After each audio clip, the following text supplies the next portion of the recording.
The role of positive psychology in adolescent academic stress and happy education.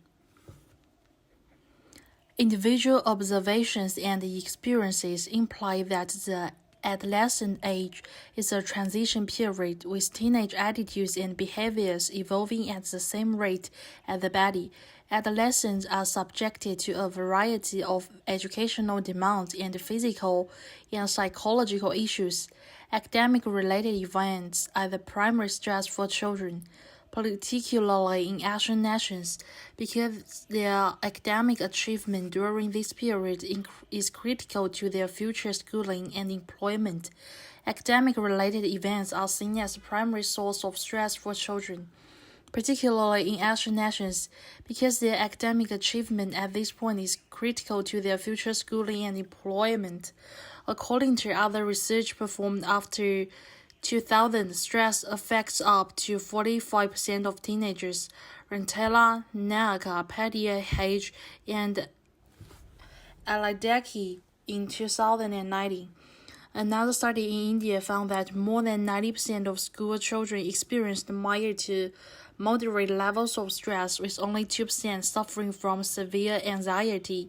According to research by Dable in 2015, approximately two-thirds of students said they were anxious because of academic pressure.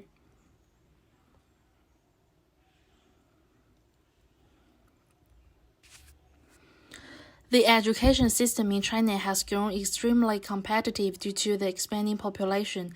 As a result, children begin to experience competitive pressure from preschool in the form of final tests, which determine their advancement to the next grade level.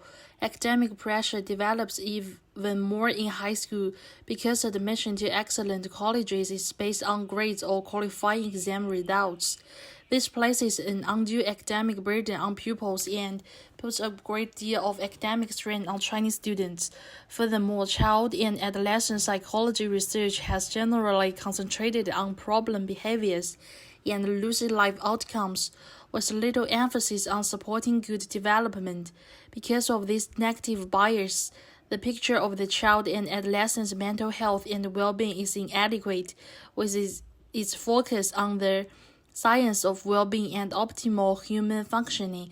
The positive psychological initiative emphasizes the importance of understanding developmental pathways to psychopathology. Better to understand the importance of the developmental pathways to psychological well-being and improve mental health in children, adolescents, and adults.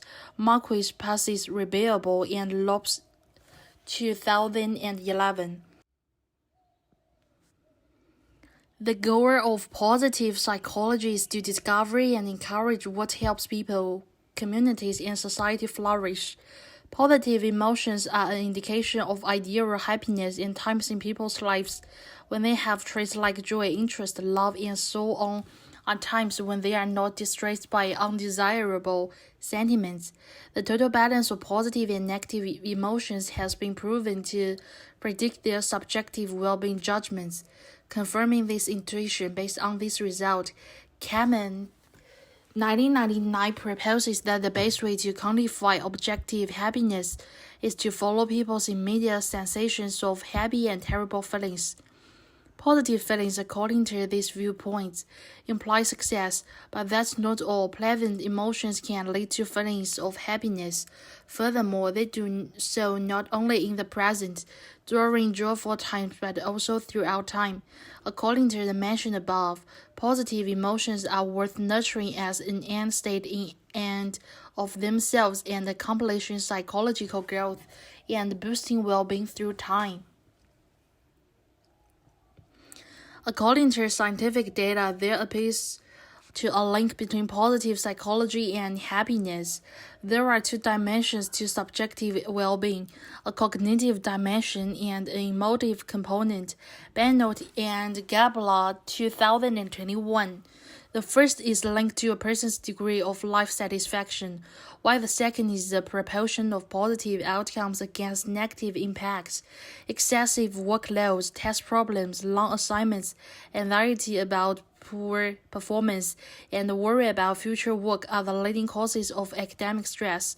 Positive affect expectation, concentration, self-confidence, love, joy, fulfillment, and pride. Positive functioning, energy, self-acceptance, personal development, competence, and independence, and satisfying personal relationships are among the hedonistic and realistic aspects of mental health. Kuha, Palenda, and Rappel 2019. Academic stress has been shown to have an adverse impact on psychological health and studies, empathy, care, compassion, and respect for others. Exemplify emotional support. During times of stress, emotional support offers a sense of comfort and safety, and it helps people believe that others care about them. Furthermore, emotional support has an impact on the recipient's moods, coping mechanisms, and relationships, as well as contributing to their well-being.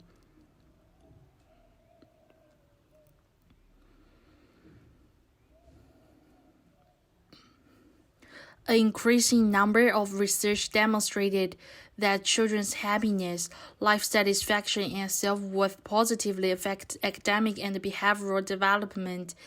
Kuha and so on 2019. For example, high scores are linked to increased self-esteem, personal resilience, and psychological well-being in pupils. Furthermore, there are various reasons to investigate the role of well-being in Chinese students' mental health and academic accomplishment. First, demonstrating that well-being encompasses the interaction between familial characteristics, school categorization, and academic stress would prove the necessity and effectiveness of addressing teenage psychological issues as a strategy for affecting important outcomes for children. Second, understanding and exploring what variables influence teenage well-being and mental health are crucial to ensuring that treatments are targeted appropriately. Furthermore, the text approach is based on a broad understanding of child development and functioning that extends beyond the evaluation of psychopathological symptoms or problem behaviors. This is supported by recent research which shows that giving emotional support early in the school year improves the quality of instruction later in the year. Moreover, positive education focuses on mental health rather than an academic accomplishment. To set the stage and create possibilities for students to attain academic success, Shackland and Rossi 2017. It is not only about the student when it comes to positive education. Education should aim to make students happy and make teachers happy. The authors also contend that just as instructors do, place trainers lead to joy for students by assisting their students in connecting to a pleasant education. Even teachers who approve that student well-being is a vital aspect of teaching may feel overburdened if they are forced to focus on their students' intellectual and emotional needs. If workloads of teachers are increased, precautions must be made to ensure their well-being. This is just another incentive to prioritize teacher and student well-being. According to research, teachers' pay has even been proved to influence their teaching outcomes. Teachers who believed their pay was unreasonably low were shown to have lower levels of emotional support in their classes, Nollings 2003. On the other hand, teachers with higher incomes have kids with more positive emotional expressions and behaviors.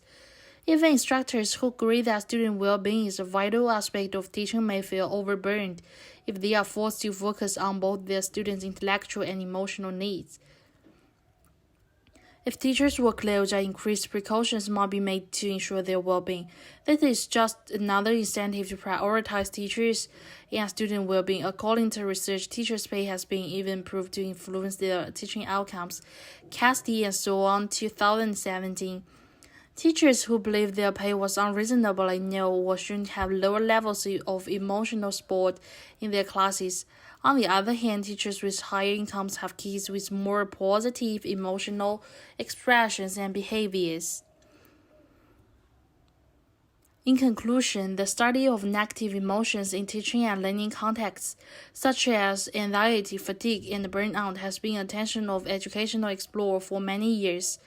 Researchers have strived to explore and cultivate a sense of well-being, inspired by the positive psychology movement and unsatisfied with a continued focus on negative emotions. They have come to recognize that not all emotions are bad. Positive psychology was created to advocate for a shift in psychology's focus away from only treating the negative and problematic aspects of life. Researchers recommended a few years later that psychology's focus should move from detecting and fixing problems to subjective experiences that people value, such as love, hope, and fulfillment. As a result, positive psychology is concerned not only with an individual's well-being, but also with the growth and accomplishment of any part of life, including education. Positive education isn't a brand new concept, but it confirms what parents and educators perceive to be the ultimate purpose of education. Children's well-being, according to a study, happier children and emotional support have better emotional and academic results. Positive psychology education in the classroom should be implemented in schools only. However, schools must be careful not to overload instructors while implementing these lessons. Teachers' well-being has been found to influence students' emotional and intellectual performance. Hence, teacher and student well-being should be the major aims of positive psychology. In addition, future studies may focus on intervention studies aimed at improving parents' and teachers' ability to offer emotional support. Future studies will also look at the stress-relieving benefits of attempting to discover emotional or additional types of social support in academic stress and psychological health.